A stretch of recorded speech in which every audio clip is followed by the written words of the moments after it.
أعوذ بالله من الشيطان الرجيم اهدنا الصراط المستقيم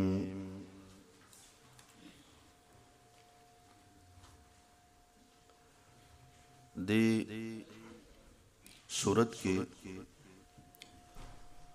اول عقیدہ بیان شو الحمد لله رب العالمين الرحمن الرحيم مالك يوم الدين عقیدہ إياك نعبد وإياك نستعين بدی کے عبادت بیان شو او اهدنا الصراط المستقيم بدی کی منهج الحیات د زندگی اغا منهج اغا ذکر کی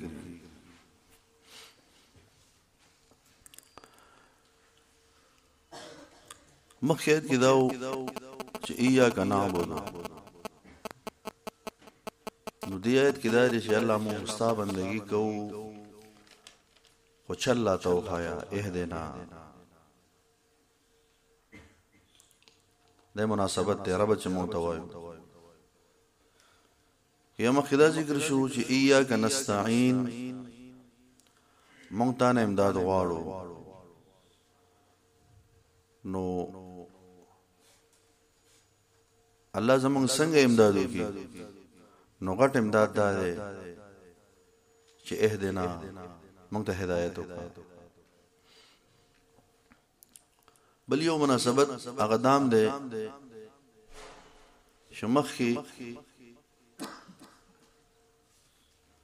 ایسا کی دا اللہ رب العالمین صفتونو دا اللہ شان بیان شو او اس دا بندہ چسا حقیقی نو آقا بیانی حدیث عام دے باب کی راغلے دے کہ اللہ دینا بس فرمائی ولی عبدی ما سأل اللہ زما حمد بیان کا زما استعین ہے کا دینا بس مندمانا سوار غول ورکوم نو اهدنا الصراط المستقیم اهدی دا ہدایت نہ دے ہدایت یو دری معناگان لري یو ہدایت لفظ کله په قرآن د سکراشي او متعدی شي په الہ حرف جر سره نو معنا لار خودل وی او دا قرآن کې ډېر استعمال شوی دی و يهدي من يشاء الى صراط مستقيم ويهدي إليه من ينيب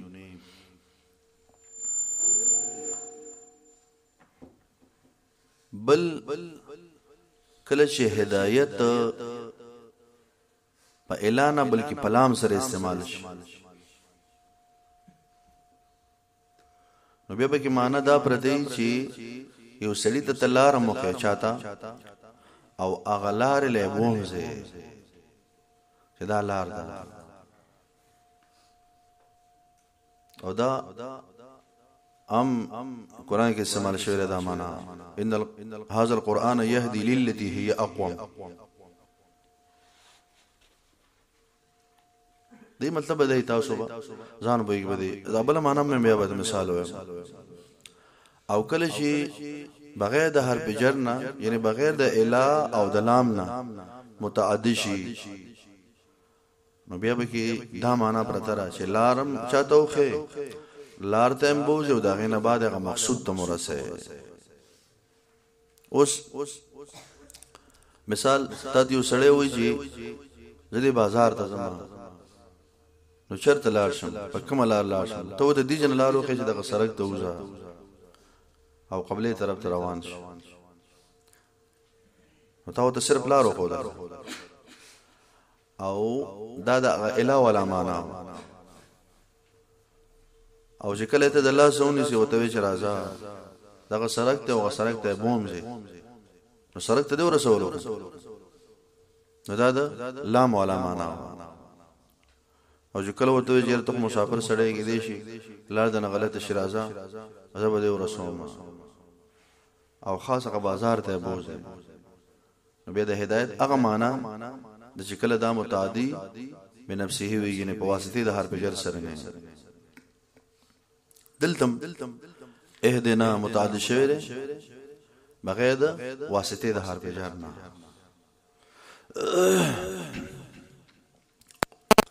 بیا هدایت کلمه چې ده کنه دې کې مراتب دي کله د هدایت په مرتبه د الهام کې ښه یو مخلوق ته الله الهام کوي لکه یو چرګ بچی د پاند کې دننه خو چې کله به روح پیدا شي او د بار د ژوند تیرولو جوګه شي نو دی وړو کې بچی ته الله الهام کوي چې دا مخوک دی راواغله او دا انډه دا کم پوسټه کې چې ده کنه دا پیوه دا سوډک ماته کا دم هدایت خو په مرتبه د الهام کې ده یا یو چرګ ده کنه هغه به دي انډو باندې خلک کینې مثال کړو هغه دا غیر نه خوځي باقي باندې ناس چې کله وتا الهام کیږي چې دی کې د انډو کې بچي پیدا کیږي نو دا چرګم بیا لګ باقي باندې دا مخو کوي ټکای دي د الهام به چې کله دا بچي پیدا شي نو دته د ګرځېدو طریقه الله په ذهن کې ورواش او دا متزین کوي چې دا ستا خوراک ته دا وخوره دا شانه علماء وی تاسو به جره اله مونږ پښتو کې متل لګنه لکه د اله بچو له غوپه ورکه معنا غوپو سره عادت وو کې وخت یې وی کې یو سړی د اله انډې د چرګ لاندې کیږي کنه او هغه نه بچي پیدا شي نو هغه بچي بچړي کې دی چې ته په وو کې نه ډوبېږي ډاره کو بوته ورته دیتم هدایت په درجه د الهام کې او کله هدایت په درجه د عقل کې د الهام د پر آیات ربنا الذي اعطى كل شيء خلقه ثم هدى دغه معنا دلته پراته و دا مخکې ما ذکر کړ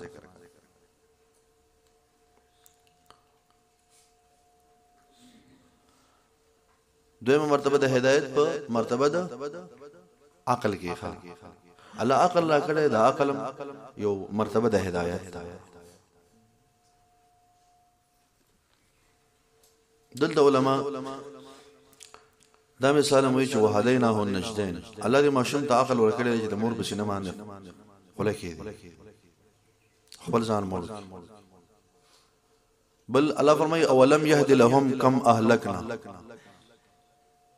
لتم هدایت په مرتبه د عقل کې اولم يهد لهم اي دي خلق تما هدایت نه کړي منه په اعتبار د عقل سره دا خبر دی عقل کې نه راځي څومره خلق ما هلاک کړي مخکې دینه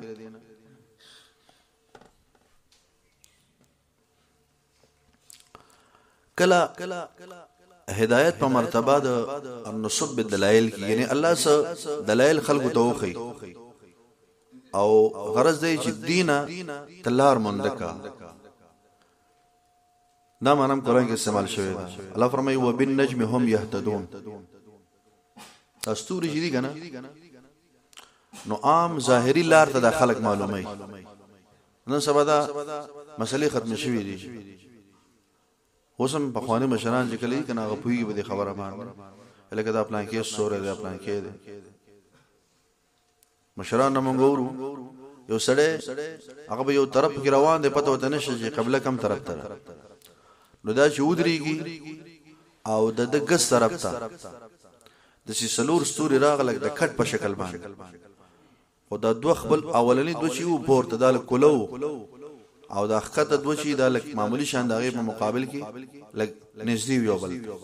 خو د کټ صورتي او پنځم سورې سره به لاندې د پترس باندې نو چې دا ستا ګس طرف تراغلل کنه دا عام یو خبره ته کوم نو بس بیا ته قبلي ته سیده ولاړ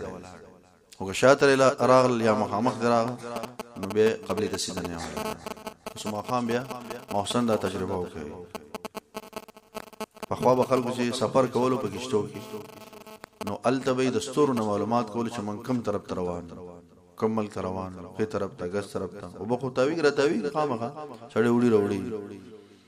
نو بالنجم هم يهتدون اغا شینا الله مقرر کړی چې باغې باندې موږ تاسو هدایت حاصلو بل معنا دلته مراد سړې د ستورو ته وګوري دا الله پیدا کړی دی دین اسلام هغه طرف ته متوجي شي الله ته متوجي شي بل کله هدایت په مرتبه د توفیق کی ښا تثبت چوته وي کلکواله په دین باندې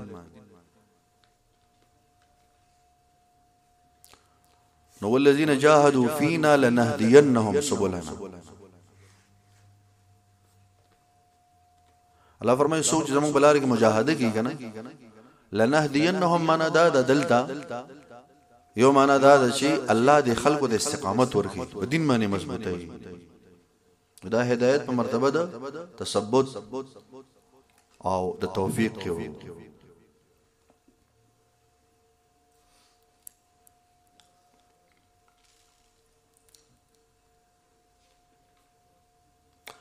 بیا د هدایت دوا معنی دي غټه غټه یو عام معنا ده شاتلار خودل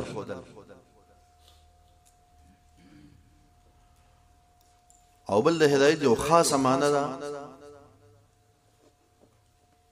چې القاء الايمان والتوفيق تشابه کې یقین ایمان او توفیق اچول یعنی منزل مقصود ته رسول دا د هدایت خاصه معنا ده دا صرف الله کوي دا کار پیغمبر هم نشي کولای سو ایمان تر بللې خوشي خدای شاه بجلی کې ایمان نشي اچولای انک لا تهدی من احببت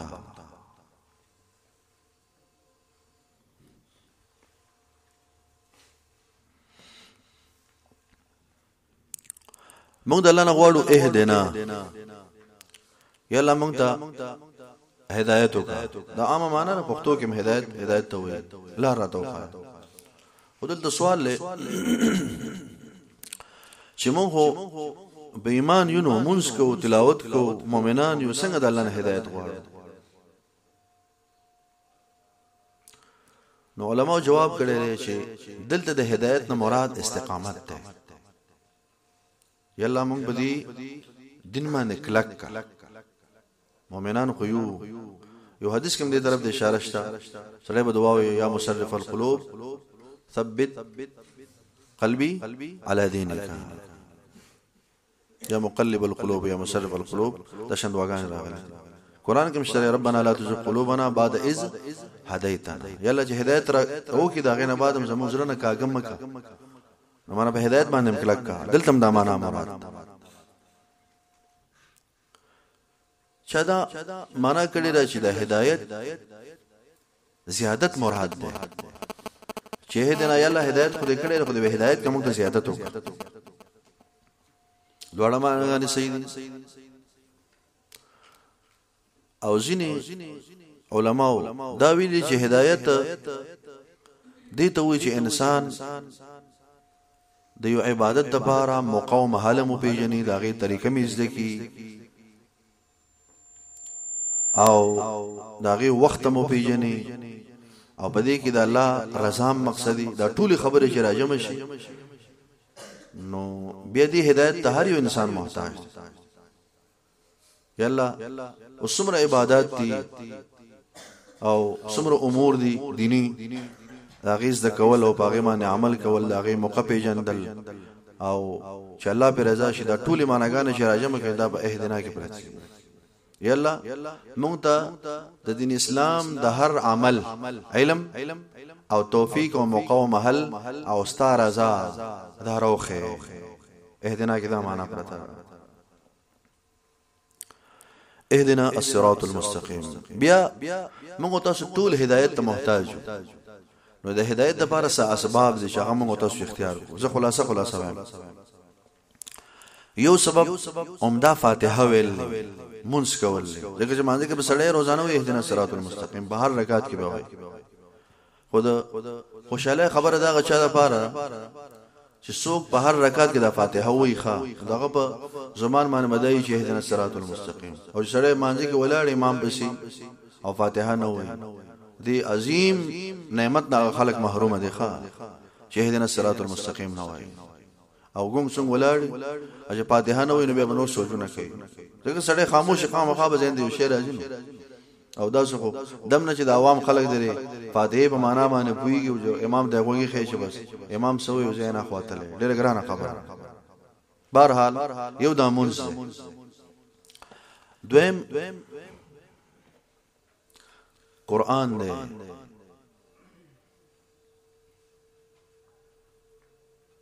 هدل للناس هدل للمتقين. عام خلقو ته بارم هدایت ته او متقین ته بارم هدایت ته.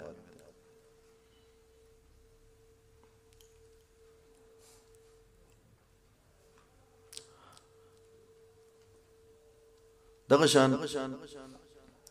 د هدایت بل سبب هغه جهاد فی سبیل الله دی. لکه والذین جاهدوا فینا لنهدینهم سبلنا.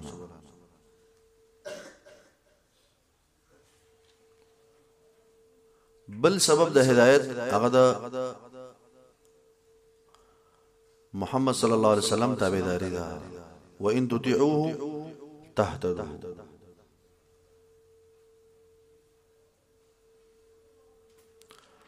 بل سبب ایمان دی، یقین جو ته مونږ وایو چې یقین سمره او په الله باندې د الله په دین باندې په وعدو په وعدونو باندې الله به نورم په هدایت کې اضافه کوي. ومن يؤمن بالله يهدي قلبه.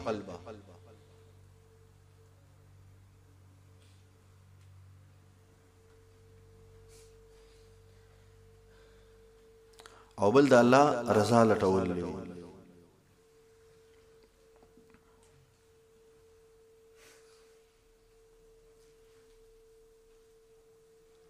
سوچ د الله رضا لټي.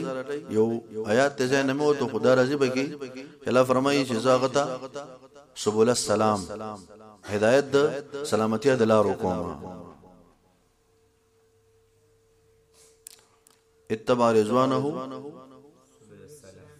څنګه آیات ده سي نو هغه کوم دار چې د الله رضا دې لټوله الله ته هدایت کوي. نور سببونه مشته لکه یو به مثال دعا ده. سړی دا دعا و اهدنا الصراط المستقيم یا ربنا لا تزغ قلوبنا بعد إذ هديتنا. دا دعا وای یا مصرف القلوب صرف قلبي على طاعتك. دعاګانې کو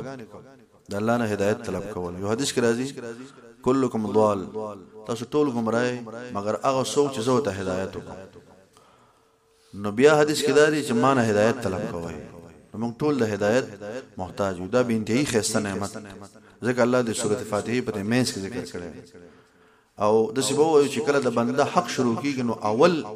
کلمه الله د هدایت راوړي. دین معلومیږي بهترین نعمت الله دې موږ تاسو ته هدایت نصیب. صلی الله تعالی